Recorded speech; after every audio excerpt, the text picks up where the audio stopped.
Neat ಪ್ರತಿಭಟನೆ ಮುಂದುವರೆದಿರುವ ಹಿನ್ನೆಲೆಯಲ್ಲಿ ಬೆಂಗಳೂರಿನ ಬಿಜೆಪಿ ರಾಜ್ಯ ಕಚೇರಿ ಎದುರು ಭದ್ರತೆಯನ್ನ ಹೆಚ್ಚಿಸಲಾಗಿದೆ. ಯೂತ್ ಕಾಂಗ್ರೆಸ್ ಹಾಗೂ ಎನ್ಎಸ್ಯುಐ ಕಾರ್ಯಕರ್ತರಿಂದ ಮುತ್ತಿಗೆ ಸಾಧ್ಯತೆ ಹಿನ್ನೆಲೆಯಲ್ಲಿ ಕಳೆದ 5 ದಿನಗಳಿಂದ 2 ಕೆಎಸ್ಆರ್ಪಿ ತುಕಡಿಗಳು 200ಕ್ಕೂ ಹೆಚ್ಚು ಪೊಲೀಸರನ್ನ ನಿಯೋಜಿಸಲಾಗಿದೆ.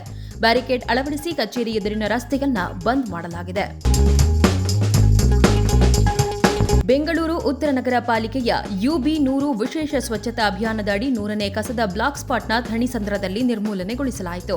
ಸಚಿವ ಕೃಷ್ಣ ಬೈರೇಗೌಡ ಭಾಗವಹಿಸಿ ಕಸವನ್ನ ವಾಹನಗಳಿಗೆ ಮಾತ್ರ ನೀಡುವಂತೆ ಸಾರ್ವಜನಿಕರಿಗೆ ಮನವಿ ಮಾಡಿದರು. 45 ದಿನಗಳಲ್ಲಿ 100 ಕಸ ತಾಣಗಳನ್ನು ಸ್ವಚ್ಛಗೊಳಿಸಿ ಸೌಂದರೀಕರಣ ಮಾಡಿರುವುದು ಅಭಿಯಾನದ ಪ್ರಮುಖ ಸಾಧನೆಯಾಗಿದೆ.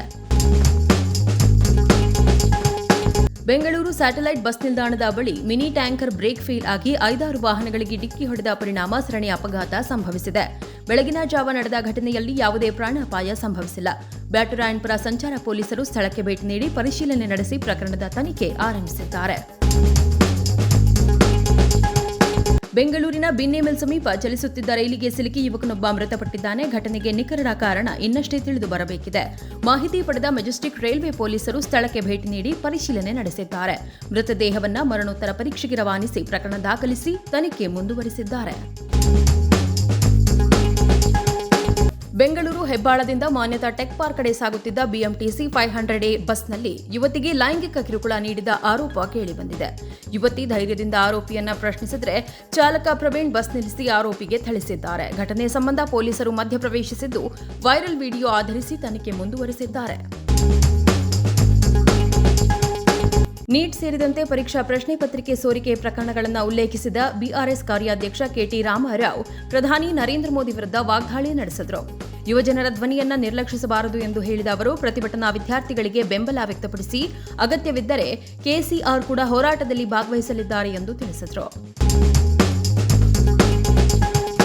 ಗುಜರಾತ್ನ ಅಮ್ರೇಲಿ ಜಿಲ್ಲೆಯ ಮಾಲವಿಯ ಪಿಪ್ಲಿಯಾ ಗ್ರಾಮದ ಬಳಿ ಮಧ್ಯಪ್ರದೇಶದ ಮೂಲದ ಯುವತಿ ಪ್ರಬಲ ನೀರಿನ ಪ್ರವಾಹಕ್ಕೆ ಕೊಚ್ಚಿ ಹೋಗಿದ್ದಾಳೆ.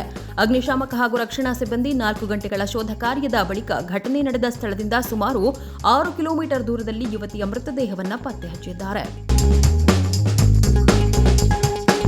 ಹಿಮಾಚಲ ಪ್ರದೇಶದ ಲಾಹೌಲ್ ಸ್ಪಿತಿ ಜಿಲ್ಲೆಯ ಉದಯಪುರ ಕಿಲ್ಲರ್ ರಸ್ತೆಯ ಕಾಡುನಾಲಾ ಬಳಿ ಗುಡ್ಡ ಕುಸಿದು ಟ್ಯಾಕ್ಸಿ ಮೇಲೆ ಭಾರೀ ಮಣ್ಣು ಮತ್ತು ಬಂಡೆಗಳು ಬಿದ್ದ ಪರಿಣಾಮ 5 ಮೃತಪಟ್ಟಿದ್ದಾರೆ. ಕುಲುವಿನಿಂದ ಪಾಂಗಿ ಕಡೆ ತೆರಳುತ್ತಿದ್ದ ವೇಳೆ ಈ ದುರಂತ ಸಂಭವಿಸಿದ್ದು ಬದುಕುಳಿಯುವ ಸಾಧ್ಯತೆ ತೀರಾ ಕಡಿಮೆ ಎಂದು ಅಧಿಕಾರಿಗಳು ತಿಳಿಸಿದ್ದಾರೆ. ಉತ್ತರ ಪ್ರದೇಶದ ಮೀರತ್ನಲ್ಲಿ ಪತಿ ಪತ್ನಿಯ ನಡುವಿನ ಸಣ್ಣ ಮಾತಿನ ಚಕಮಕಿ ರಸ್ತೆಯಲ್ಲೇ ದೊಡ್ಡ ಹೈಡ್ರಾಮಾವಾಗಿ ಕಾರಣವಾಯಿತು. ಪತ್ನಿ ಪತಿಯ ಬಟ್ಟೆ ಹರಿದು ಆಕ್ರೋಶ ವ್ಯಕ್ತಪಡಿಸಿದ್ದು ಘಟನೆ ಹಲವು ಗಂಟೆಗಳ ಕಾಲ ಮುಂದುವರಿಯಿತು.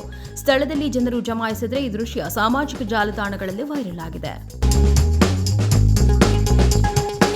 ಜಂತರ್ ಮಂತರ್ನಲ್ಲಿ ನಡೆಯಲಿರುವ ಪ್ರತಿಭಟನೆ ಹಿನ್ನೆಲೆಯಲ್ಲಿ ಹಿಂದೂ ರಕ್ಷಾ ದಳದ ಮುಖ್ಯಸ್ಥ ಪಿಂಕಿ ಚೌಧರಿ ಎನ್ಸಿಆರ್ ಪ್ರದೇಶದಲ್ಲಿ ಬೆಂಬಲಿಗರನ್ನ ಒಗ್ಗೂಡಿಸುತ್ತಿದ್ದಾರೆ ಎಂಬ ಮಾಹಿತಿ ಲಭ್ಯವಾಗಿದೆ. ಜುಲೈ 26ರಂದು ಅವರು ಪ್ರತಿಭಟನಾ ಸ್ಥಳಕ್ಕೆ ಆಗಮಿಸುವ ನಿರೀಕ್ಷೆ ಇದ್ದು ಭದ್ರತಾ ವ್ಯವಸ್ಥೆಯನ್ನ ಪೊಲೀಸರು ಮತ್ತಷ್ಟು ಬಿಗಿಗೊಳಿಸಿದ್ದಾರೆ.